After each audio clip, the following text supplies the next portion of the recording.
E nessa semana em que o ex-presidente foi condenado no STF, aumentou o apoio à prisão de Jair Bolsonaro.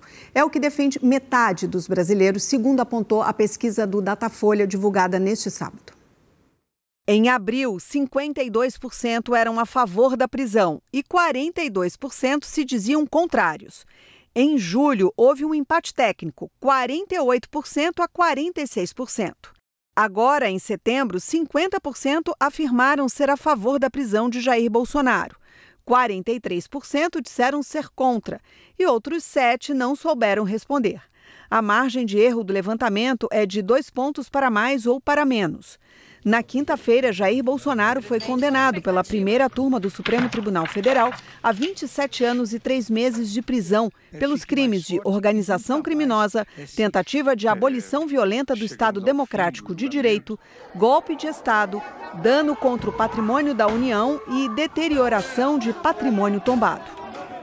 Bom, nós vimos aí, né? Metade da população é favorável à prisão de Jair Bolsonaro. Eu pergunto para vocês o seguinte: na opinião de vocês, esse número acaba fortalecendo a tese do Supremo Tribunal Federal de condenação, ou seja, em eventuais tentativas futuras de se modificar essa opinião da população reforça, por exemplo, a decisão do Supremo Tribunal Federal? Doutor André, vamos com o senhor primeiro, em seguida, doutor Vitor. Olha, Simone, eu entendo que essa pesquisa, ela seja um recorte é uma fotografia do momento, né? Nós acabamos de ter uma denúncia, uma condenação do Bolsonaro a respeito disso, então é natural que nesse momento haja uma percepção da população a respeito da culpabilidade. Se amanhã a anistia for adiante, se amanhã o voto do Fux for melhor discutido, por exemplo, é muito provável que a população siga essa divergência também. Então, eu não creio que isso seja nem relevante para a discussão, seja do recurso, seja da anistia, como também acho que é uma fotografia muito do imediato momento. Então, vamos para o Congresso, né? Onde vai ser tratada essa questão da anistia, se realmente o projeto for à frente. Considerando que 50% da população é a favor da prisão, será que tem espaço político? Porque político não gosta de defender proposta que pode prejudicá-lo também politicamente, né? Então, será que fortalece a tese dos que são contrários à anistia? Simone, o que é a anistia? A anistia é um perdão para quem cometeu crime. Ou seja, o Congresso Nacional teria que desconsiderar, perdoar todos aqueles que em 2021, em 2022, em 2023, até o 8 de janeiro, atentaram contra o Estado Democrático de Direito. O Brasil, infelizmente, tem uma história de perdoar aqueles que tentaram e até aqueles que conseguiram implementar um regime ditatorial no país. Essa é a primeira vez que nós temos uma corte punindo aqueles que praticaram atos contra a democracia brasileira. E parece que seria um imenso desrespeito ao que o Supremo Tribunal Federal decidiu nesta semana, perdoar todos aqueles que praticaram esses crimes. E, de uma questão jurídica, a Constituição Federal de 1988, ela é resultado de tudo aquilo que a sociedade construiu com a ditadura. Inclusive, tem aquele discurso de Ulisses Guimarães que diz: a Constituição não é perfeita, é possível, tanto é que ela reconhece a sua modificação. Você pode discordar, sim, divergir, sim. Agora, ir contra ela e desrespeitá-la, afrontá-la, nunca e jamais. Então, é inconstitucional do ponto de vista jurídico praticar esse perdão, essa anistia.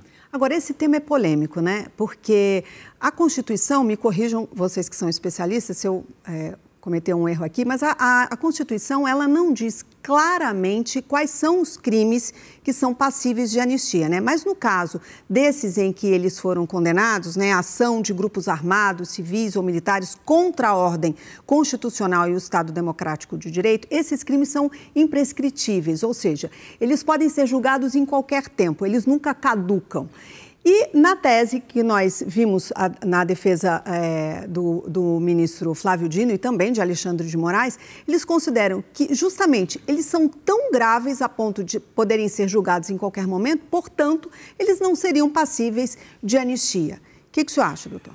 Simone, nesse sentido a gente tem aqui uma divergência, porque eles são imprescritíveis, mas não são não há nada que se diga que eles não possam ser anistiados. E esse é um ponto relevante. A Constituição, ela não fala quais são os crimes que podem ser anistiados, mas ela fala quais são os crimes que não podem ser anistiados. E quais são eles? Terrorismo, tráfico de drogas e crimes hediondos. Nenhum deles está no rol, ou nenhum dos crimes chamados contra a democracia está no rol dos crimes que não possam ser anistiados. Portanto, a Constituição permite sim que haja, a meu ver, anistia para esses crimes. O que os ministros têm feito é dito que eles gostariam que fosse a Constituição, mas não o que a Constituição é. Então, eu concordo que a gente tem que respeitar a Constituição. E respeitar a Constituição é fazer a leitura literal daquilo que está escrito. Tem artigo expresso a respeito de que os crimes que não são passíveis de anistia são terrorismo, tráfico de drogas e hediondos. Nenhum desses crimes contra a democracia estão nesse rol. Então, a imprescritibilidade desses crimes não atinge a questão da anistia, a gente fala muito de gravidade, claro, esses crimes são graves, mas, claro, a gente pode pensar, por exemplo, que rombos, como acontece, a gente vê na Previdência ou até outros atos de corrupção, são tão graves quanto esses crimes e eles, enfim, não são tratados de forma diferente. A gente tem que tratá-los como a Constituição trata e a legislação exige.